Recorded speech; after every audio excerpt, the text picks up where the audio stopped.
الحمد لله نحمده ونستعينه ونستغفره ونؤمن به ونتوكل عليه ونعوذ بالله من شرور أنفسنا ومن سيئات أعمالنا من يهده الله فلا مضل له ومن يضلله فلا هادي له ونشهد أن لا إله إلا الله وحده لا شريك له ونشهد أن سيدنا ومولانا محمدا عبده ورسوله فصلى الله عليه وسلم تسليما كثيرا كثيرا أما بعد فأعوذ بالله من الشيطان الرجيم بسم الله الرحمن الرحيم يا أيها الذين آمنوا إن من أزواجكم وأولادكم عدوا لكم فاحذروهم وإن تعفوا وتصفحوا وتغفروا فإن الله غفور رحيم إنما أموالكم وأولادكم فتنة والله عنده أجر عظيم فاتقوا الله ما استطعتم واسمعوا وأطيعوا وأنفقوا خيرا لأنفسكم ومن يوق شح نفسه فأولئك هم المفلحون إن تقرضوا الله قرضا حسنا يضاعفه لكم ويغفر لكم والله شكور حليم عالم الغيب والشهادة العزيز الحكيم صدق الله العظيم رب اشرح لي صدري ويسر لي أمري واحلل عقدة من لساني يفقهوا قولي اللهم ألهمنا رشدنا واعذنا من شرور أنفسنا آمين يا رب العالمين. ذرا سورہ تغابن کی آخری 5 آیات ابھی میں نے آپ کے سامنے تلاوت کی ہے. یہ بات آپ حضرات کے علم ہے کہ یہ سورہ مبارکہ قرآن حکیم کی عظیم ترین صورتوں میں سے ایک صورت ہے، اس لیے کہ اس سے پہلے بھی جن خطبات جمعہ میں آپ حضرات سے گفتگو کا موقع ملا، اسی سورہ مبارکہ کی مختلف آیات کو میں نے اپنی گفتگو کا عنوان بنایا تھا، اور وہ منتخب نصاب کے جس اصطلاح سے آپ خوب اچھی طرح واقف ہیں، حجم کے اعتبار سے تقریباً 2.5 پارے، لیکن قرآن حکیم کے ان بنیادی موضوعات پر ایمانیات ہیں، ایمانیات ثلاثہ ہیں. پھر اس سے آگے بڑھ کر جو ہمارے دین کا ایک ہماگیر تصور ہے،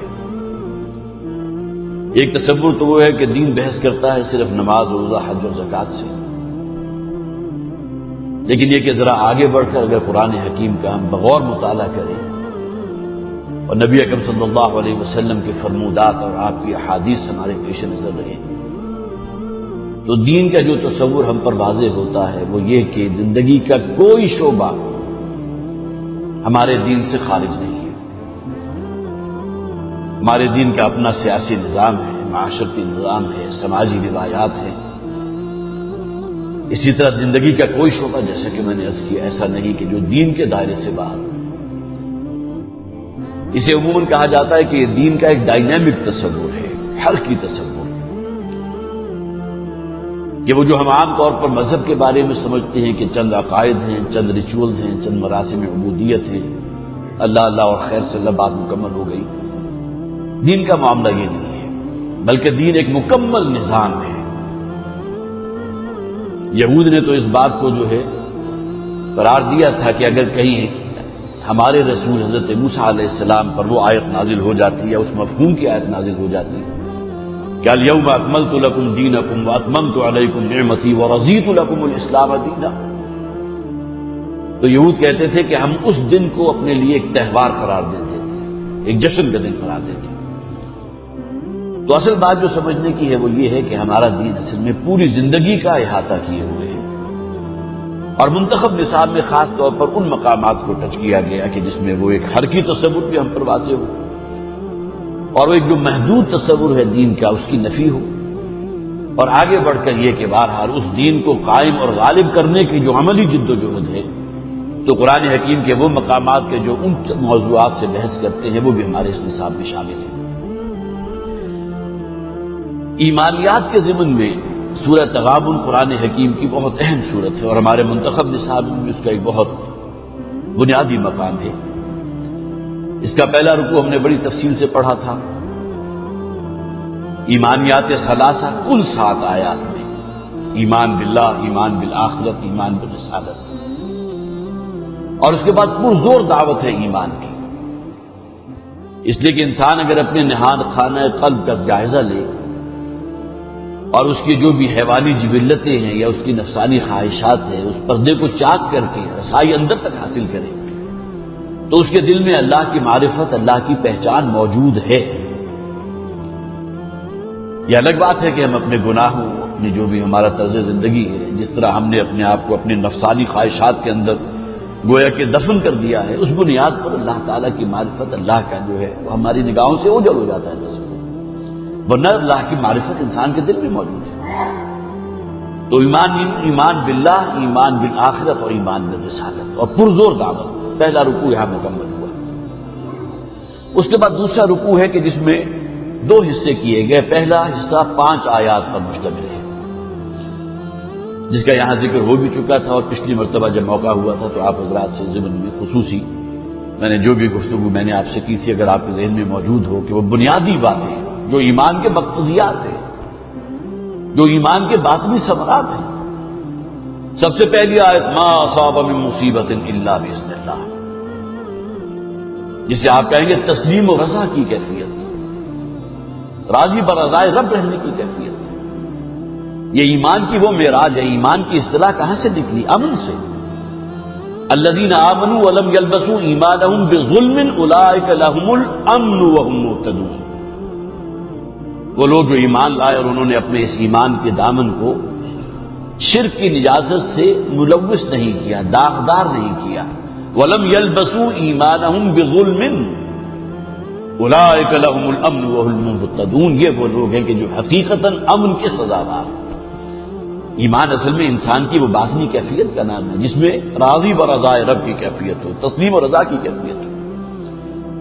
ما اصاب من مصیبت الا باذن اللہ ومن یؤمن باللہ یہد قلبہ واللہ بکل شیء علیم، کی آیت پڑھ چکے ہیں۔ واطیعوا اللہ واطیعوا الرسول فإن تولیتم فإنما علی رسولنا البلاغ المبین۔ پہلی آیت تو بحث کر رہی تھی ان موضوعات پر جو انسان پر خارج سے وارد ہو رہی ہیں، کوئی حادثہ ہے، کوئی تکلیف ہے، کوئی پریشانی ہے، کوئی غمی ہے، کوئی نقصان ہے۔ یہ وہ چیزیں ہیں جس میں خوشی بھی آ گئی، شادی و فرحانی کی کیفیت بھی آ گئی، جو انسان پر خارج سے وارد ہو رہی ہے۔ اس کے بارے میں تو ایمان کا تقاضا کیا ہوگا کہ کوئی شے واقع نہیں ہو سکتی جب تک کہ اللہ کا اذن نہ ہو۔ یہ ایمان کی معراج ہے۔ اور دوسری آیت بحث کر رہی ہے کہ جو شے تم سے صادر ہوگی، واطیعوا اللہ واطیعوا الرسول، وہ اللہ اور اللہ کے رسول کے دیے ہوئے احکامات کے سانچے کے اندر رہتے ہوئے صادر ہو۔ اطاعت اللہ کی، اطاعت اللہ کے رسول کی۔ اللہ کی اطاعت کیا ہے؟ اللہ کے رسول کی اطاعت ہے۔ ومن یطع الرسول فقد اطاع اللہ، قرآن میں کہا گیا جس شخص نے رسول کی اطاعت کری اس نے گویا کہ اللہ کی اطاعت کی۔ اور تیسری آیت کیا ہے؟ اللہ لا الہ الا هو علی اللہ فلیتوکل المؤمنون، اللہ وہ ذات ہے کہ جس کا کوئی ساجی نہیں ہے، کوئی شریک نہیں ہے، اور اہل ایمان کا توکل تو صرف اللہ کی ذات پر ہوتا ہے۔ 3 آیات، تسلیم و رضا، اطاعت اللہ کی، اللہ کے رسول کی، اور تیسرے توکل اور اعتماد اور بھروسہ صرف اللہ کی ذات پر۔ مادی اسباب کو استعمال کرنے سے کہیں منع نہیں کیا گیا ہے، بلکہ ترغیب ہے۔ وَأَعِدُّوا لَهُم مَّا اسْتَطَعْتُم مِّن قُوَّةٍ وَمِن رِّبَاطِ الْخَيْلِ، مسلمانوں سے کہا گیا کہ پوری تیاری کرنی ہے، تمہیں گھوڑوں کو تیار رکھنا ہے جنگ کے لیے، جہاد کے لیے، ہر نوع کا سامان حرب تمہیں تیار کرنا ہے، لیکن ان چیزوں پر بھروسہ نہیں ہوگا۔ بھروسہ صرف اللہ کی ذات پر، اعتماد اور توکل صرف اللہ کی ذات پر۔ وعد اللہ فلیتوکل المؤمنون۔ اگلی 2 آیات ہیں کہ جس میں جو انسان کے اندر طبعی محبتیں اللہ نے پیدا کی ہیں، بیوی کی محبت ہے، اولاد کی محبت ہے، روپے پیسے کی محبت ہے، مال و دولت دنیا کی محبت ہے، ان محبتوں کے ضمن میں انسان کا حد درجے متنبہ رہنا، یہ استعداد اس پر ہر دم جو ہے مستحضر رہے اسے کہ ان میں سے کوئی محبت اللہ تعالی کی اطاعت سے مجھے منحرف نہیں کرے گی۔ اگلی آیت میں کیا کہا گیا ہے؟ یا ایھا الذین آمنوا ان من ازواجکم واولادکم عدوا لکم فاحذروہ،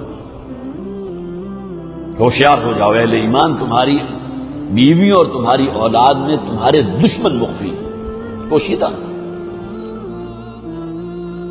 یہاں اس بات کو نوٹ کیجئے، محبتیں بھی اللہ ہی نے پیدا کی ہیں، لیکن یہ اگر یہ محبتیں بے مہار ہو گئی، بے لگام ہو گئی، اللہ کی شریعت اور اللہ کے احکامات پاؤں تلے روندے جانے لگے، تو ظاہر ہے پھر آخرت کی ابدی تباہی اور ہلاکت ہی منتظر ہوگی نا۔ یہ پوٹینشیل ڈینجر ہے، فاحذروہم، ان سے بچ کر رہو۔ اب یہاں بھی قرآن حکیم کے اسلوب کو خاص طور پر نوٹ کیے، فاحذروہم، تمہیں محتاط رہنا ہے۔ کس ضمن میں؟ بیوی اور اولاد کی محبت کے ضمن۔ ان من ازواجکم واولادکم عدوا لکم فاحذروہم، اس لیے کہ واقعہ یہ ہے کہ ہم کھلی آنکھوں دیکھتے ہیں کہ اللہ تعالیٰ کے احکامات، اللہ کی شریعت، حرام و حلال کی تمیز، انسان جو ہے ان تمام چیزوں کو پس پش ڈال دیتا ہے، صرف اولاد اور بیوی کی محبت پہ مبتلا ہو گیا۔ بیوی کی فرمائشیں ہیں، اولاد کے چوچلے ہیں، اولاد کی اعلیٰ تعلیم ہے، اگر عام جو وسائل ہیں اسے بندوبست نہیں ہو رہا تو حرام ذریعے کے اندر انسان جو ہے منہ مارتا ہے، اس کو اختیار کرتا ہے۔ تو متنبع کر دیا گیا یہ دو محبتیں جو طبعی ہے، فاحذروہم، ان سے بچ کر رہو۔ وَإِن تَعْفُوا وَتَصْفَحُوا وَتَغْفِرُوا فَإِنَّ اللَّهَ غَفُورٌ رَحِيمٌ۔ قرآن حکیم کا یہ مقام جو ہے تو واقعتاً کمال ہے کہ ایک طرف اس درجے گویا کہ وہ پکچر جو ہمارے سامنے وعدہ کی گئی کہ ان سے بچ کر رہو، یہ مخفی دشمن ہیں تمہارے، لیکن ساتھ ہی کہہ دیا گیا وَإِن تَعْفُوا، لیکن اگر عفو سے کام لو، وَتَصْفَحُوا، درگزر کرو، وَتَغْفِرُوا، اور ان کی کوتاہیوں کو معاف کر دیا کرو، ان کی غلطیوں سے چشم پوشی کیا کرو، فَإِنَّ اللَّهَ غَفُورٌ رَحِيمٌ، تو یقیناً اللہ تعالیٰ بھی تو غفور رحیم ہے۔ اس درجے توازن آپ کو کسی انسانی کلام میں نہیں مل سکتا۔ ایک طرف تو انداز وہ ہے کہ ان من ازواجکم واولادکم عدوا لکم فاحذروہم، اور دوسری طرف اسے کمال بیلنس کیا گیا وَإِن تَعْفُوا وَتَصْفَحُوا وَتَغْفِرُوا فَإِنَّ اللَّهَ غَفُورٌ رَحِيمٌ۔ اب یہاں بھی نوٹ کیجئے خاص طور پر اللہ تعالیٰ کی بھی تو صفات ہے نا، وہ بھی تو معاف فرمانے والا ہے، وہ بھی تو تمہاری کوتاہیوں سے، تمہاری لغزشوں سے پردہ پوشی فرمانے والا ہے، ستر پوشی فرمانے والا ہے۔ اور نہ انسان کو خوب اس بات کا استحضار ہے کہ کتنے ہی اس کے عیب اور اتنے گناہ اور ایسی برائیاں اس میں موجود ہیں کہ اگر لوگوں کے علم میں آ جائیں تو شاید ممکن ہے کہ آنکھ ملانے کا جو ہے وہ روادار نہ ہو۔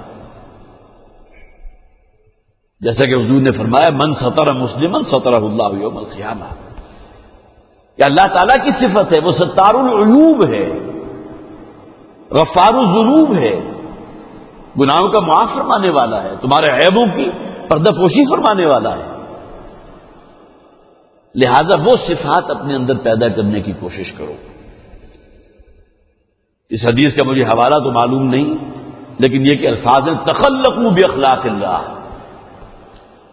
اللہ تعالیٰ کے جو اخلاق ہیں وہی معنی اس کی جو صفات ہیں، معاف فرمانے والا ہے، درگزر کرنے والا ہے، پردہ پوشی فرمانے والا ہے، حلیم ہے، تحمل، برداشت، یہ تمام صفات اپنے اندر پیدا کرنے کی کوشش کرو۔ تخلقوا باخلاق اللہ، اپنے آپ کو مزین کرو ان اوصاف سے جو اللہ کے اوصاف ہیں۔ تو وَإِن تَعْفُوا وَتَصْفَحُوا وَتَغْفِرُوا فَإِنَّ اللَّهَ غَفُورٌ رَحِيمٌ، اگر تم انہیں معاف کر دیا کرو، پردہ پوشی کیا کرو، چشم پوشی کیا کرو، ان سے جو خطائیں ہو گئیں، جو لغزشیں ہو گئیں، اس سے صرف نظر کیا کرو، فَإِنَّ اللَّهَ غَفُورٌ رَحِيمٌ، تو اللہ تعالیٰ بھی تو غفور رحیم ہے۔ یہاں گویا کہ اس بات کو واضح کر دیا گیا کہ یہ نہ ہو کہ تمہارا گھر جو ہے وہ میدان جنگ کا نقشہ پیش کر رہا ہو، بیوی سے کہیں کوئی خطا ہو گئی، کوئی لغزش ہو گئی تو فوراً گویا کہ خدائی فوجدار کی حیثیت اختیار کر لو، اولاد سے کسی معاملے میں کوئی خطا ہو گئی، کوئی لغزش ہو گئی ان کا کوئی عیب تمہاری نگاہ میں آ گیا، تمہارے علم میں آ گیا تو فوراً ڈنڈا ہاتھ میں پکڑ کر ان کے در پہ ہو جا، نہیں، بلکہ اس ضمن میں کمال حکمت کی ضرورت ہے. لہذا جہاں ان کے ایک پوٹینشیل ڈینجر ہونے کی کیفیت کو نمایاں کر دیا گیا، وہ تمہارے دشمن ہیں، مخفی دشمن، وہی بیلنس کر دیا گیا. وَإِن تَعْفُوا وَتَصْفَحُوا وَتَغْفِرُوا فَإِنَّ اللَّهَ غَفُورٌ رَحِيمٌ. اگلی آیت خاص طور پر بحث کر رہی ہے اس محبت سے. ایک تو وہ محبتیں ہیں طبعی، بیوی کی محبت، اولاد کی محبت، جسے ہم مال و اسباب دنیاوی کی محبت کہیں گے. انما اموالکم واولادکم فتنہ. فتنہ کسے کہتے ہیں؟ کسوٹی. کوئی ایسی کسوٹی جس پر کسی چیز کو اگر پرکھ لیا جائے تو معلوم ہو جائے کہ کتنا کھوٹ ہے، کتنی ملاوٹ ہے اس میں، کتنا خالص پن ہے. جو سنیارے ہوتے ہیں ان کے پاس بھی ایک پتھر ہوتا ہے جسے وہ کسوٹی کہتے ہیں. کسوٹی، وٹا چونکہ پتھر کو کہتے ہیں تو کسوٹی جس پر کسی شے کو رگڑا جائے. تو اگر آپ کوئی شے بیچنے کے لیے ان کے پاس جاتے ہیں کہ سونے کی شے ہے تو وہ ہلکا سا رگڑ کر جو ہے اس کا وہ انالیسس کر لیتے ہیں کہ اس میں کھوٹ کتنا ہے، صحیح سونا کتنا ہے. یہ کسوٹی کہلاتی ہے جس پر کسی شے کو پرکھ لیا جائے کہ کتنا کچھ اس کے اندر خالص پن ہے اور کتنا کچھ کھوٹ اس کے اندر آیا ہے. تو قرآن حکیم میں مال اور اولاد کو کسوٹی قرار دیا گیا. اور بڑی منطقی بات ہے کہ ان دو پیمانوں پر انسان پرکھ لیا جاتا ہے کہ آیا وہ طالب دنیا ہے یا طالب عقبہ ہے.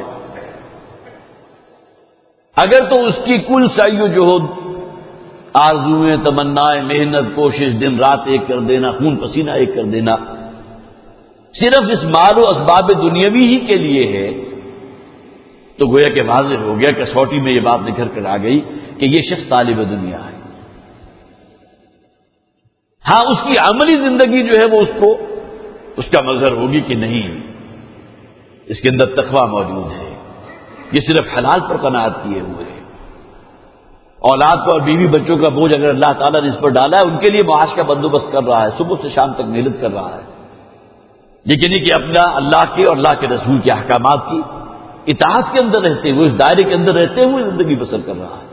اس کی کمائی میں کوئی شے حرام شامل نہیں ہے. پھر یہ کہ دین کے اور جو تقاضے اس پر واضح ہوئے ہیں اس کی ادائیگی کی فکر بھی ہے. اس کے لیے اپنا روپیہ پیسہ بھی جو ہے جتنی اللہ نے استطاعت ہمت دی ہے اس کام میں صرف بھی کر رہا ہے، اپنے اوقات بھی لگا رہا ہے، اپنی صلاحیتیں بھی لگا رہا ہے.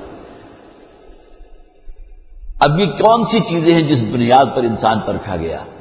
کسوٹی کیا ہے؟ انما اموالکم واولادکم فتنہ. جان لو کہ تمہاری اولاد اور تمہارے اموال جو ہیں وہ ہیں اصل کسوٹی. تمہاری سعی جو تمہاری محنت اگر صرف انہی کی اولاد کی صرف دنیا ہی پر مرکوز ہو کر رہ گئی اور تمہیں اپنی اور اپنی اولاد اور اپنے بیوی بچوں کی کوئی فکر جو ہے آخرت کے اعتبار سے نہیں ہے، اصل زندگی تو وہ ہے، تو معلوم ہوا کہ پرکھ لیے گئے اس کسوٹی کی بنیاد پر کہ طالب دنیا ہو یا طالب عقبہ. یہ مضمون قرآن حکیم میں اور بھی بہت سے اسالیب میں آیا. سورہ تغابن کے فوراً بعد سورہ منافقون ہے، بلکہ اس سے متصل قبل سورہ منافقون ہے. فرمایا گیا یا ایھا الذین آمنوا، اہل ایمان، مخاطب میں اور آپ ہیں، ہم ہیں نا اہل ایمان. لا تلہکم اموالکم ولا اولادکم عن ذکر اللہ. تمہارے اموال اور تمہاری اولاد تمہیں اللہ کی یاد سے غافل نہ کرتے. یہی مضمون سورہ تکاثر میں آیا، الہاکم التکاثر حتی زرتم المقابر. وہاں مال اور اولاد میں سے صرف مال کو لیا گیا. یہ مال و دولت، اس کی بہتات، اس کی کثرت، اس کے لیے کھتے بھر بھر کر جمع کر لینا، یہی شے تمہارے پیش نظر رہی یہاں تک کہ تمہیں تمہارے قبر کی دہانوں تک پہنچا دیا گیا. حتی زرتم المقابر. اس لیے کہ یہ حرص اور طمع اور لالچ انسان میں سے کم نہیں ہوتی، جس کے بارے میں معلوم نہیں کہ حدیث کے الفاظ ہیں لیکن یہ کہ بہت اچھے الفاظ ہیں کہ حرص اور طمع اور لالچ کو تو سوائے قبر کی مٹی کے اور کوئی شے نہیں جو ہے اس کو نہیں بھر سکتی. حل میں مزید تو لا تلہکم اموالکم ولا اولادکم عن ذکر اللہ، اللہ کی یاد۔ اگر کوئی شخص گویا کہ اللہ کی یاد اس معنی میں تو کر رہا، سبحان اللہ بھی ہے، الحمدللہ بھی ہے، اللہ اکبر بھی ہے، سبحان اللہ وبحمدہ سبحان اللہ العظیم، یہ تمام تسبیحات جو ہے اس کا پورا اہتمام کر رہا ہے، لیکن یہ کہ اس کی معاش میں حرام شامل ہے، اس کی معاشرت کے اندر ایسی چیزیں موجود ہیں، بے حیائی ہے اور یعنی اور فحاشی تک بات پہنچ چکی ہے، تو معلوم ہوا کہ یہ قولی تسبیح اور قولی حمد و ثنا اور قولی تحلیل اور قولی تکبیر، اس کا تعلق تو پھر صرف انسان کے اس زبان کے سے ہے، صرف قولی معاملہ۔ لا تلہکم اموالکم ولا اولادکم عن ذکر اللہ، یہاں ذکر جو ہے اپنے وسیع مفہوم میں ہے کہ اللہ کی یاد اگر دل میں موجود ہے تو پھر یہ چیزیں تمہارے پاؤں کی رکاوٹ نہیں بن سکتی۔ یہ مال و دولت دنیا میں یہ رشتہ و پیوند، بتان وہم و گما لا الہ الا اللہ۔ رشتہ و پیوند میں تو سب سے قریب ترین دو ہی چیزیں ہیں نا، اولاد اور بیوی، بھائی ہیں، بہنیں ہیں، پھر ماں باپ بھی ہیں، پھر اور آگے چلی جائیے خونی تعلقات جن جن کے ساتھ بھی ہیں، بلڈ ریلیشنز ہیں، وہ بھی تمام اس پہ آ جائیں گے۔ یہ مال و دولت دنیا یہ رشتہ و پیوند، بتان وہم و گما لا الہ الا اللہ، یہ تمام چیزیں جو ہیں انسان کو اگر اللہ کی یاد سے غافل کر دیں تو اس سے بڑی تباہی اور ہلاکت اور کوئی نہیں۔ انما اموالکم واولادکم فتنہ واللہ عندہ اجر عظیم۔ یہاں بھی بہت ہی باریک بینی کے ساتھ ایک نقطے کی طرف اشارہ کر دیا گیا کہ انسان سمجھتا ہے کہ یہ اولاد اور اس کا مال و دولت اس کا ایک بہت بڑا ایسٹ ہے، بڑھاپے میں اس کے کام آئے گا، کوئی سختی ہوگی، کوئی تنگی ہوگی، کسی مصیبت میں ہوں گے تو اولاد اور یہ روپیہ پیسہ آخر کس نے جمع کیا؟ انسان کا محدود ذہن جو ہے صرف یہی اٹک کر رہ جاتا ہے، حالانکہ اسے معلوم ہونا چاہیے کہ یہی اولاد ہے جو بعض اوقات انسان کے بڑھاپے کے لیے سہانے روح بن جاتی ہے۔ اولاد کی سرکشی، والدین کے حقوق سے معاملہ جو ہے صرف یہ عدم ادائیگی کا نہیں بلکہ حقوق کو غصب کر لینا، سلب کر لینا۔ حالانکہ بڑی امید تھی اسی اولاد سے کہ جس طرح میں نے اپنے آپ کو اس کے بہتر مستقبل کے لیے انویسٹ کیا تھا،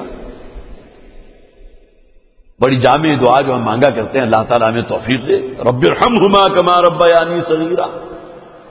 قرآن خود اس بات کو تسلیم کر رہا ہے کہ جب تم چھوٹے تھے تو تمہاری کل کی کل کائنات اور تمہاری تمام احتیاجات اور ضروریات جو اس کا دار و مدار تو تمہاری والدین پر تھا۔ رب ارحمہما کما ربیانی صغیرا، اے پروردگار ان دونوں پر اپنی رحم جاری فرما، اسے اپنی رحمت کی آغوش میں لے لیں، جیسا کہ جب میں بالکل چھوٹا تھا، محتاج محض تھا، انہوں نے میری ہر ضرورت پوری کی۔ اللہ تعالیٰ نے ذریعہ اس کو بنایا، مسبب الاسباب تو اللہ کی ذات ہے۔ تو واللہ عندہ اجر عظیم، انسان تو اس بات کی توقع رکھتا ہے کہ شاید یہ روپیہ پیسہ اور اس کی اولاد اس کے بڑھاپے میں بڑی کام آئے گی، لیکن ایک اس سے بڑھ کر اور حسرتناک بات اور کوئی نہیں ہوگی کہ یہی اولاد جب سینہ تان کر بات کرے، عزت، احترام، ادب، حقوق وہ پاؤں تلے روندنے لگے اور اپنے والدین کو، بوڑھے والدین کو اپنے لیے بوجھ تصور کرنے لگے، تو پھر انسان کی وہ خواہشیں، وہ آرزویں اور تمنائیں کہاں گئی کہ میرے بڑھاپے کا سہارا بنے گے؟ ہاں اللہ تعالیٰ ہے، واللہ عندہ اجر عظیم، بہترین اجر تو اللہ کے پاس ہے۔ یہ روپیہ پیسہ اور اولاد تمہارے کسی کام نہیں آئے گی، اصل سے جو کام آنے والی کیا ہے وہ اگلی آیت میں بھی اس کو بیان کر دیا گیا، اور اس پورے سورت کے مضمون اگر آپ کے سامنے ہو وہ ایمان ہے، تقویٰ ہے، اعمال صالحہ ہے، اطاعت ہے اللہ کی، اللہ کے رسول کی، اور پھر جو طبی محبتیں اللہ تعالیٰ نے انسان کے دل میں ڈالی ہیں ان سے متنبع رہتے ہوئے زندگی بسر کرنا ہے، دین اسلام پر کلیتاً عمل کرنا ہے، یہ شے ہے تمہارے کام آنے والی۔ واللہ عندہ اجر عظیم، یہ مال اور بیوی بچے ان سے کسی اجر کی توقع نہ کرو۔ ہاں اللہ تعالیٰ سعادت مند اولاد عطا فرما دے، اللہ کا بہت بڑا انعام ہے، بڑا احسان ہے۔ اب آخری 3 آیات نوٹ کیجئے، بلکہ 2 آیات ہیں۔ پہلی آیت میں پھر 3 تقاضے آ گئے۔ دیکھیے پہلا ہم نے رکوع جو پڑھا تھا تو ایمان باللہ کا ذکر ہوا 3-4 آیات میں، ایمان بالرسالت 2 آیات میں، ایک آیت میں ایمان بالآخرت، اور اس کے بعد تھا فآمنوا باللہ ورسولہ والنور الذی انزلنا۔ فا کے لفظ کو نوٹ کیجئے۔ بس اب دیر کیوں کر رہے ہو؟ آگے بڑھو، اس سیڑھی پر قدم رکھو، اس صراط مستقیم پر قدم آگے سے آگے بڑھاتے چلے جاؤ۔ فآمنوا باللہ ورسولہ، پس ایمان لاؤ اللہ پر اور اللہ کے رسول پر، والنور الذی انزلنا، اور اس نور پر جو ہم نے نازل کیا، قرآن حکیم۔ گویا کہ اللہ کی معرفت سے اگر تمہارے دل منور ہو چکے ہیں تو اب دیر کس بات کی، آگے بڑھو۔ بالکل وہی فیک لفظ یہاں استعمال ہوا، فاتقوا اللہ ما استطعتم، پس تقوی اختیار کرو اللہ کا جتنی تمہارے اندر استطاعت ہے۔ قرآن حکیم کی اگر آپ بنیادی دعوت کی بات کریں گے تو عبادت رب اور اللہ کا تقوی اختیار کرو۔ یا ایھا الذین آمنوا اتقوا اللہ، 20 آیات ہیں قرآن حکیم کی کہ جو ان الفاظ سے شروع ہو رہی ہیں۔ مخاطب میں اور آپ ہیں، اے مسلمانوں، اہل ایمان، جو اس آیت کو پڑھ رہا ہے، جو اس آیت کو سن رہا ہے، اتقوا اللہ، اللہ کا تقوی اختیار کرو۔ 20 مقامات پر یہاں بھی گویا کہ جو بنیادی پونجی ہے اس کا ذکر کر دیا گیا۔ اگر اس صراط مستقیم پر آگے بڑھنا چاہتے ہو تو یہ بنیادی پونجی اس کو حاصل کرنے کی فکر کرو، وہ اللہ کا تقوی ہے۔ مستشرقین کی طرف سے شاید اعتراض کیا جاتا اور کیا جاتا ہے کہ قرآن کیسی کتاب ہے جو اپنے بارے میں کہتی ہے کہ اس سے تو ہدایت صرف وہی حاصل کریں گے جو تقوی والے ہیں، جو جنہیں تقوی کی دولت حاصل ہے ان تک ہدایت پہنچا دینا یا قرآن کا ان کے لیے کھل جانا، یہ تو کوئی بڑی بات نہیں۔ ہاں، قرآن اگر یہ کہتا کہ اس سے ہدایت وہ حاصل کریں جو کافر اور مشرک ہے تو ہم بات مان لیتے۔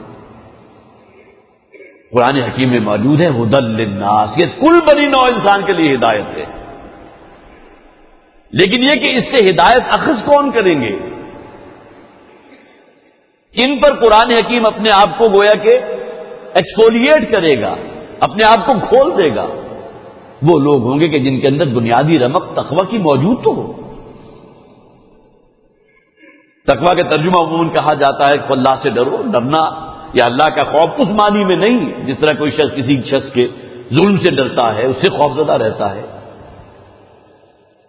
بلکہ تقوی کا اصل مفہوم کیا ہے؟ بچو، گناہوں سے بچنا تقوی ہے، اللہ کی ناراضگی سے بچنے کے لیے کوشش کرنا تقوی ہے، عذاب جہنم سے بچنے کے لیے کوشش کرنا تقوی ہے۔ ربنا آتنا فی الدنیا حسنۃ وفی الآخرۃ حسنۃ وقنا عذاب النار، اس کا ترجمہ آپ کیا کریں گے کہ آگ کے عذاب کا تقوی اختیار کرو۔ وقنا عذاب النار وہی تقوی کا مفہوم ہے، وقنا، اور اے پروردگار ہمیں بچا لے، کس شے سے بچا لے؟ عذاب النار، آگ کے عذاب سے بچا لے۔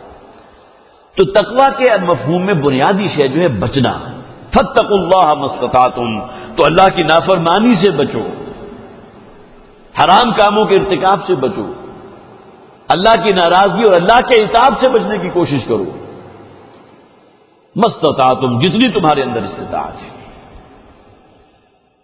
یہ تو اللہ تعالیٰ ہے نا کہ جسے خوب معلوم ہے، لا یکلف اللہ نفسا الا وسعها، اللہ تعالیٰ نے کس شخص کو کیا صلاحیتیں دی ہیں، کون سی چیزیں ان بلٹ ہیں کہ جو دے کر اس دنیا میں بھیجا ہے۔ تو محاسبہ انسان کا ہوگا ان بنیادی، ان ان بلٹ چیزوں کی وجہ سے، وہ چیزیں جو اللہ نے اسے مزین کر کے اس دنیا میں بھیجا، اس کی بنیاد پر محاسبہ ہوگا۔ ایک شخص ہے جس نے دنیا کی کوئی تعلیم حاصل نہیں کی، کوئی اجڑ ہے، بادیہ نشین ہے، لیکن اس کے مقابلے میں وہ شخص نے دنیا کی ہر تعلیم حاصل کی، آگے سے اعلیٰ ڈگری اس نے حاصل کر لی۔ ہاں، اگر سمجھ کر نہیں پڑھا تو قرآن کو نہیں پڑھا، جانتا تھا کہ اللہ کا کلام ہے۔ اس کے برعکس وہ شخص کے جو الف بے بھی نہیں پڑھ سکتا، لیکن اسے بھی معلوم ہے اللہ کا کلام میں، قرآن حکیم کو کھول کر پاک صاف ہو کر صرف انگلی پھیرتا چلا جاتا ہے۔ جیسا کہ میں نے کوئی واقعہ سنا تھا، نہیں پڑھ سکتا تھا، ایک انگلی پھیری ہے اپنی ایک رکعت تک، جو کہا گیا وہ سچ ہے، پھر آگے پھیری اور اگلی آخر کے آخر تک پہنچ گیا، جو کہا گیا وہ سچ ہے۔ اب کسی شخص کے ایمان کی اور اس کی یہ کیفیت ہے محبت قرآن حکیم کے ساتھ، اور اس کے مقابلے میں وہ شخص جس نے دنیا کی ہر تعلیم حاصل کی، اگر نہیں پڑھا تو قرآن کو نہیں پڑھا۔ تو لا یکلف اللہ نفسا الا وسعها، اللہ تعالیٰ نے جو وسعت دی ہے انسان کو جو اللہ تعالیٰ نے جن صفات سے نواز کر اس دنیا میں بھیجا ہے اسی بنیاد پر محاسبہ ہوگا۔ تو فاتقوا اللہ ما استطعتم، جتنی تمہارے اندر استطاعت ہے اللہ کا تقوی اختیار کرو۔ گویا کہ جو تمہارا دائرہ اختیار ہے، تمہارا یہ جسم تو تمہارے کنٹرول میں ہے نا، کس معنی میں؟ ٹھیک ہے مجھے اپنے ہارٹ کے جو بھی اس کی بیٹ سے اس پر کوئی کنٹرول نہیں، اپنے جسمانی نظام پر کوئی کنٹرول نہیں، میں تو اپنے جسم کے بڑھتے ہوئے بالوں کو جو ہے اپنی آزاد مرضی سے نہیں روک سکتا، یہ کنٹرول مجھے حاصل نہیں ہے۔ لیکن کسی نیکی یا بدی کے رستے کو اختیار کرنے کا اختیار اللہ نے مجھے دیا ہے، یہ کنٹرول میرے پاس ہے، یہ دائرہ اختیار ہے۔ انسان کی اپنے گھر کی چار دیواری وہ اس کی یہ چھوٹی سی سلطنت ہے، اس میں ایک وہ حکمران کی حیثیت رکھتا ہے، اس کا اختیار اسے دیا گیا ہے۔ قوا انفسکم واہلیکم نارا، بچاؤ اپنے آپ کو اور اپنے اہل و عیال کو جو تمہارے ڈیپینڈنٹس ہیں، انہیں جہنم کی آگ سے بچانے کا بندوبست کرنا تمہارے ذمہ ہے۔ کلکم راعی و کلکم مسئول عن رعیتہ، تم میں سے ہر شخص راعی ہے، وہ خاندان کو لیڈ کر رہا ہے، اس کا فرما روا ہے، لہذا اس کی ذمہ داریاں اس پر ہیں اور اس سے پوچھا جائے گا ان کے بارے میں۔ تو تقویٰ کا دائرہ، جو دائرہ اختیار انسان کا ہے اس کے اندر اس کو لاگو کرنا، اس پر کاربند رہنا۔ معاش کی فکر آپ کو بھی ہے، مجھے بھی ہے، سب کو ہے، لیکن یہ اختیار دے دیا گیا کہ اگر چاہو تو اس غلط رستے کو بھی استعمال کر سکتے ہو جو حرام ہے، جس میں سود کی آمیزش ہے، جس میں کوئی اور کسی اعتبار سے حرام شے شامل ہے۔ لیکن زیادہ بہتر کیا ہوگا آخرت کے اعتبار سے کہ قانے رہو اسی رستے پر کہ جو اللہ کی شریعت کے تابع ہے، جو حلال رستہ ہے۔ تو تقویٰ کا امتحان ہو گیا۔ فاتقوا اللہ ما استطعتم، جہاں جہاں تمہارا دائرہ اختیار ہے، دائرہ استطاعت ہے، اس میں اللہ کا تقویٰ اختیار کرو۔ ہاں پوری زندگی پوری اس زمین کے اوپر یا پاکستان پر اسلام کو قائم کر دینا یہ تمہارے ذمہ نہیں ہے، تم سے نہیں سوال ہوگا۔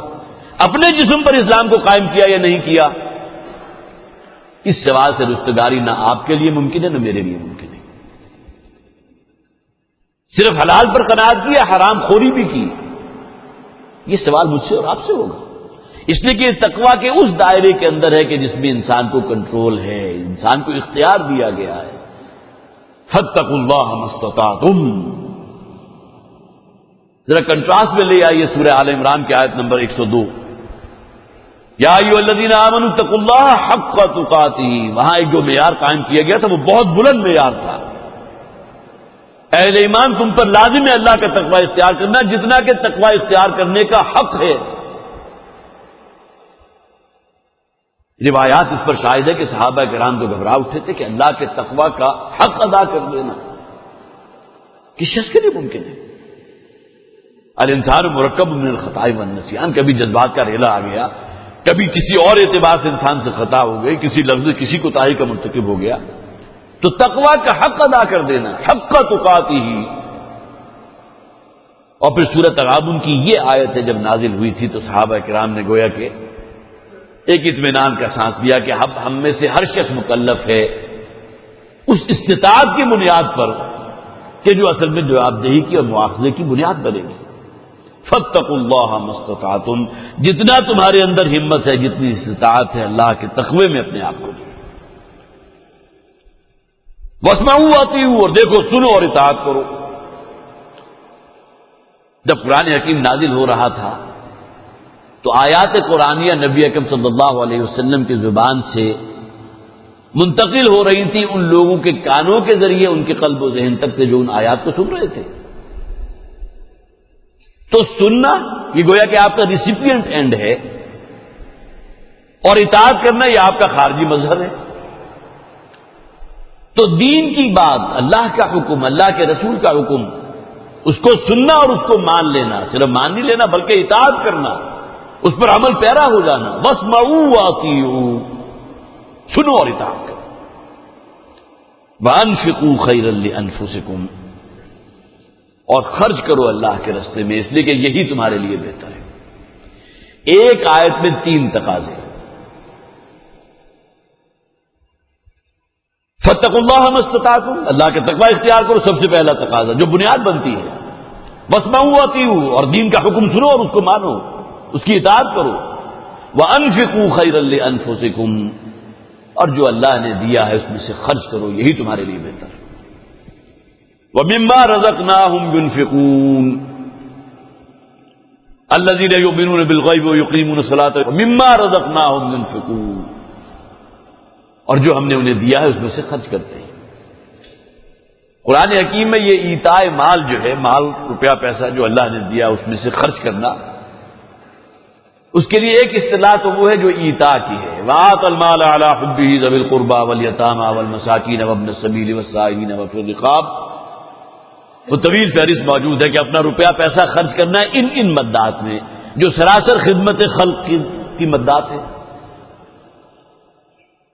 جو بھی یتیم ہیں، جو بیوہ ہیں، جو مساکین ہیں، جو غریب ہیں، جو مفلس ہے، ان میں روپیہ پیسہ لگانا۔ وَآتَ الْمَالَ، یہ ایتائے مال ہے۔ اور مال کے خرچ کرنے کے اعتبار سے دوسری اصطلاح قرآن حکیم میں بکثرت موجود ہے، جاہدوا باموالکم وانفسکم فی سبیل اللہ۔ اب یہاں فی سبیل اللہ، اللہ کے دین کے لیے، اللہ کے رستے میں اپنا روپیہ پیسہ خرچ کرنا، اپنی جان اور مال دونوں کو لگانا اور کھپانا، یہ گویا کہ دین کی نشر و اشاعت ہے۔ صحابہ کرام کی زندگیوں کا نقشہ اپنی نگاہوں کے سامنے لے آئیے۔ جو اللہ نے صلاحیت، جو استعداد، جو قوت، جو مہلت عمر دی تھی، لگائی اس کام میں بھی، ہاں بیوی بچوں کے حقوق کو بھی ادا کیا۔ کوئی شخص اگر کہیں دکانداری کر رہا ہے تو اس میں بھی اپنا وقت دیا، آخر بیوی کے بھی تو حقوق ہیں نا، اولاد کے بھی تو حقوق ہیں۔ لیکن یہ کہ جہاد بالمال اور جہاد بالنفس، یہ دونوں اصطلاحات پیدل قرآن حکیم میں 20 مقامات پر ہیں۔ ایتائے مال، روپیہ پیسہ خرچ کرنا خدمت خلق کے جذبے کے تحت، فقراء ہیں، یتیم ہیں، مساکین ہیں، اور جہاد بالمال آئے گا گویا کہ اللہ کے دین کے لیے، اللہ کے دین کی نشر و اشاعت کے لیے، اللہ کی کتاب کی نشر و اشاعت کے لیے اپنا روپیہ پیسہ بھی خرچ کرنا اور اس میں اپنے اوقات اور اپنی صلاحیتیں بھی لگانا۔ یہ ایمان کا وہ بنیادی رکن ہے جس کے بغیر ایمان مکمل نہیں ہو سکتا۔ اگر دلیل چاہتے ہیں تو سورہ حجرات کی آیت ہے، انما المؤمنون الذین آمنوا باللہ ورسولہ ثم لم یرتابوا وجاہدوا باموالہم وانفسہم فی سبیل اللہ۔ ایمان حقیقی تو معتبر ہے دو چیزوں کے ساتھ، دل میں کوئی شک و شبہ موجود نہ ہو، ثم لم یرتابوا، ایمان دل کا یقین والا، وجاہدوا باموالہم وانفسہم فی سبیل اللہ، اور خارج میں جہاد اپنے مالوں کے ساتھ اور اپنی جان کے ساتھ اللہ کے راستے میں، یہ جہاد بالمال ہے۔ اسی طرح انفاق کی اصطلاح بھی آتی ہے، روپیہ پیسہ خرچ کرنا، وَمِمَّا رَزَقْنَاهُمْ يُنْفِقُونَ۔ تو یہ تین اصطلاحات قرآن حکیم میں موجود ہیں، ایتائے مال، جہاد بالمال اور انفاق۔ یہاں فرمایا گیا فَاتَّقُوا اللَّهَ مَا اسْتَطَعْتُمْ وَاسْمَعُوا وَأَطِیعُوا وَأَنفِقُوا خَیْرًا لِأَنفُسِکُمْ، انفاق کرو اس لیے کہ یہی تمہارے لیے بہتر ہے، وَمَن یُوقَ شُحَّ نَفْسِهِ فَأُولَٰئِکَ هُمُ الْمُفْلِحُونَ۔ جس شخص کو روپے پیسے سے جتنی زیادہ محبت ہوگی اتنا ہی بخل اس میں موجود ہوگا۔ یہ دو اور دو چار کی طرح کی بات ہے۔ انسان جو ہے بخل سے کام لیتا ہے، سید کر رکھتا ہے، روپے پیسے سے محبت ہے اس بنیاد پر نہ، لیکن اگر اسے خرچ کرے گا اللہ کے دین کے لیے، اس کتاب کی نشر و اشاعت میں، خدمت خلق کے جذبے کے تحت، تو اس کے لیے کہیں بہتر ہوگا اخروی اجر و ثواب کے اعتبار سے۔ تو وَمَن یُوقَ شُحَّ نَفْسِهِ، جو شخص بھی اس بخل سے بچا لیا گیا، اس روپے پیسے کی محبت اور اس کی لالچ سے بچا لیا گیا، اس لیے کہ یہی تو شے ہے کہ جو رکاوٹ بنے گی۔ یہ روپیہ پیسہ ہے کہ جو شاید والا سمجھتا یہ ہے کہ اخلدہ، اسے ہمیشہ کی زندگی عطا کر دے گا روپیہ پیسہ، یحسب ان مالہ اخلدہ، لیکن یہ کہ اس کی زندگی کا تو کس وقت چراغ گل ہو جائے، اگلا ہفتہ اگلا مہینہ اس کی زندگی میں ہے یا نہیں، کوئی انسان کے پاس کوئی گارنٹی نہیں ہے۔ تو وَمَن یُوقَ شُحَّ نَفْسِهِ فَأُولَٰئِکَ هُمُ الْمُفْلِحُونَ، جو شخص بھی اس جی کے لالچ سے، اس بخل سے بچا لیا گیا تو یہی وہ لوگ ہیں جو فلاح سے ہمکنار ہونے والے ہیں۔ ان تقرضوا اللہ قرضا حسنا، یہاں دیکھیے ایک اور اصطلاح بھی آ گئی، بہت خوبصورت اصطلاح ہے، قرض حسن۔ اگر آپ اسے عام طور پر اطلاق کریں گے تو اپنے کسی مسلمان بھائی کی آپ نے مدد کر دی اور اسے کہا کہ بس جب تمہارے پاس کوئی پیسے آ جائیں گے تو مجھے واپس کر دینا، مجھے کوئی جلدی نہیں ہے، اس وقت تم اس مصیبت میں، اس تنگی میں گرفتار ہو، میں نے تمہارے یہ مجھے اللہ نے دیا تھا اور میں نے تمہاری یہ مدد کر دی، یہ قرض حسن ہے۔ اسی کے ساتھ اگر آپ نے کہیں وہ نجاست شامل کر دی کہ 1 سال کے بعد میں لوں گا تو صحیح، لیکن یہ کہ اتنا % مجھے اور ملنا چاہیے اس لیے کہ کرنسی ڈیویلویٹ ہو رہی ہے، اب یہ وہ ہے کہ جسے بدترین حرام سے قرار دیا گیا تو سود ہے۔ تو اگر آپ اس مادی اصطلاح کی بنیاد پر لیں گے تو قرض حسن کیا ہوا کہ اپنے کسی مسلمان بھائی کی آپ نے مدد کی اور اس سے کوئی شے مزید طلب نہیں کی، بلکہ یہ کہ اس کو سہولت دے دی کہ جب تمہارے پاس گنجائش ہوگی تو مجھے واپس کر دینا۔ اللہ تعالیٰ اس کی توفیق عطا فرمائے ان لوگوں کو کہ جنہیں اللہ نے دیا ہے، اس لیے کہ اب جو حالات آ رہے ہیں اور جو آپ کی نگاہوں کے سامنے ہیں، جس طرح خودکشیاں ہو رہی ہیں، جس طرح نہ صرف یہ کہ بلکہ پورے کے پورے خاندان کا جو ہے وہ چراغ گل کرنے کی کوشش کی جا رہی ہے، فقر و فاقہ ہے، غربت ہے، مفلسی ہے، اور جن کے پاس بہت کچھ ہے آپ جا کر اپنے 5 اسٹار ہوٹلس کو دیکھ لیجئے، ریسٹورینٹس کو دیکھ لیجئے، جہاں کوئی شخص باہر نہیں نکلتا جب تک کہ 500-600 روپے پر ہیڈ جو ہے وہ دے کر نہ آئے، تو کیا جواب دیں گے ہم اللہ کو؟ تو قرض حسن کی یہ شکل بھی تو ہے نا، لیکن یہاں جس قرض کا ذکر ہو رہا ہے وہ ہمیں کہا جا رہا ہے اللہ کو قرض دو، قرض حسن، ان تقرضوا اللہ قرضا حسنا یضاعف لکم ویغفر لکم، یہ روپیہ پیسہ اللہ ہی کا دیا ہوا ہے، تم اس کے امین ہو، لیکن اگر تم اسے اللہ کے لیے خرچ کرو گے، اللہ کے دین کے لیے خرچ کرو گے، خدمت خلق کے جذبے کے تحت خرچ کرو گے، تو اللہ تعالیٰ تمہارے اس انفاق کو یا تمہارے اس جہاد بالمال کو یا اس ایتاء مال کو قرض حسن قرار دے رہا ہے۔ ان تقرضوا اللہ قرضا حسنا یضاعف لکم ویغفر لکم، اگر تم اللہ کو قرض حسن دو تو اللہ تعالیٰ اجر و ثواب میں کئی گنا اضافہ فرما دے گا۔ سورہ بقرہ میں وہ آیت مبارکہ جو ہے صرف اس کا مفہوم میں آپ کے سامنے رکھ رہا ہوں کہ اگر کوئی شخص ایک دانہ جو ہے زمین میں ڈالتا ہے جس سے 7 بالیاں نکلی ہیں اور ہر بالی میں 100 بیج موجود ہیں، تو گویا کہ ایک دانہ ڈالنے سے آپ کو 100 دانے حاصل ہو گئے، یہ تو ہمارا دنیاوی مشاہدہ ہے نا، اور اللہ تعالیٰ کے خزانے میں تو کوئی کمی نہیں ہے۔ ہمت کرو، قدم آگے بڑھاؤ، ان تقرضوا اللہ قرضا حسنا یضاعف لکم ویغفر لکم، تو اللہ تعالیٰ اس میں کئی گنا اضافہ فرما دے گا، تمہاری کوتاہیوں سے درگزر فرمائے گا، تمہارے گناہوں کو معاف فرمائے گا۔ واللہ شکور حلیم، اس لیے کہ اللہ سے بڑھ کر اور کوئی قدردان نہیں ہے۔ خرچ کرو اللہ کے لیے، اللہ کے دین کے لیے، اور اللہ تعالیٰ قدر افزائی نہ فرمائے، قدردانی نہ فرمائے، کیسے ممکن ہے؟ واللہ شکور حلیم، اللہ تعالیٰ انتہائی قدردان ہے، کمال حکمت والا ہے، کمال علم والا ہے۔ اس لیے کہ جو شخص بھی بخل سے کام لے رہا ہے اللہ تعالیٰ اس کے اسی دنیا میں کوئی عذاب اس پر واقع نہیں کرتا۔ وہ حدیث آپ نے پہلے بھی سنی ہوگی کہ جس میں حضور نے فرمایا کہ اس دنیا میں معافیہ کی وقت اگر اللہ کی نگاہ میں ایک مچھر کے پر کے برابر بھی ہوتی تب بھی اللہ تعالیٰ کسی کافر اور مشرک کو یہاں ایک گھونٹ پانی نہ دیتا۔ یہ اللہ کا علم ہے، اللہ کا تحمل ہے، اللہ کی بردباری ہے کہ ان تمام باغیوں اور سرکشوں کو اللہ نے ڈھیل دی ہوئی۔ واللہ شکور حلیم، وہ انتہائی قدردان ہے تمہارے اس قرض کا جسے اللہ تعالیٰ خود قرض حسن بیان فرما رہا ہے، تمہارے تقوی کا، تمہارے ایمان کا، تمہارے جہاد بالمال کا، جہاد بالنفس کا، بہت قدر افزائی فرمانے والا ہے اور کمال حلم والا بھی ہے۔ عالم الغیب والشہادۃ العزیز الحکیم، وہ ہر غیب اور شہادت کا علم رکھتا ہے۔ کوئی شے ہماری نگاہوں سے کتنی ہی اوجھل ہو، اللہ کی نگاہ سے اوجھل نہیں ہے، یا ہمارا کوئی عمل دوسرے شخص کی نگاہوں سے کتنا ہی پوشیدہ ہو، اللہ کی نگاہ سے تو پوشیدہ نہیں ہے، وہ تو کل غیب کا علم رکھنے والا ہے۔ عالم الغیب والشہادہ، ہر غیب اور حاضر کا علم رکھنے والا، العزیز الحکیم، انتہائی زبردست ہے، بڑی قوت والا ہے، کمال حکمت والا ہے۔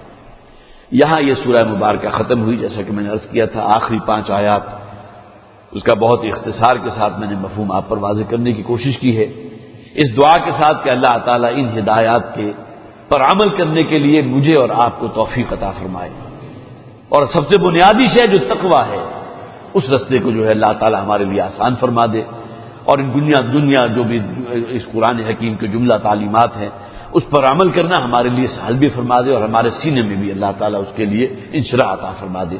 بارک اللہ لی ولکم فی القرآن العظیم ونفعنی وإیاکم بالآیات والذکر الحکیم۔